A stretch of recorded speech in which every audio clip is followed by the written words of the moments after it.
આ તરફ છોટાઉદેપુરના સંખેડાના હાંડોદ ગામે મુસાફરો ભરેલી ખાનગી બસ ફસાઈ ગઈ, જ્યાં હાંડોદ ગામે આવેલી ટોકરી કોતરના રોડની આ ઘટના સામે આવી છે, જ્યાં દ્રશ્યો જુઓ, રોડ પર પાણી ફરી વળ્યા હતા અને મુસાફરો ભરેલી બસ ત્યાંથી પસાર થઈ તો તે ફસાઈ ગઈ। 30થી વધુ મુસાફરો આ ખાનગી બસમાં સવાર હતા। ગામ લોકોએ આ મુસાફરોને દોરડા વડે રેસ્ક્યુ કરીને તેમના જીવ બચાવી લીધા।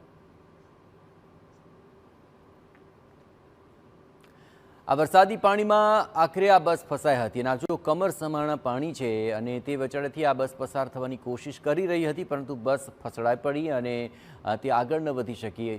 પણ આ બસમાં એ વખતે 30 જેટલા મુસાફરો સવાર હતા। આ ખાનગી બસની અંદરથી સવારી કરી રહેલા મુસાફરો રીતસરના અટવાઈ પડ્યા હતા અને ત્યારબાદ ગામ લોકોને જાણ થતાની સાથે જ તેઓ મદદે દોડી આવ્યા હતા।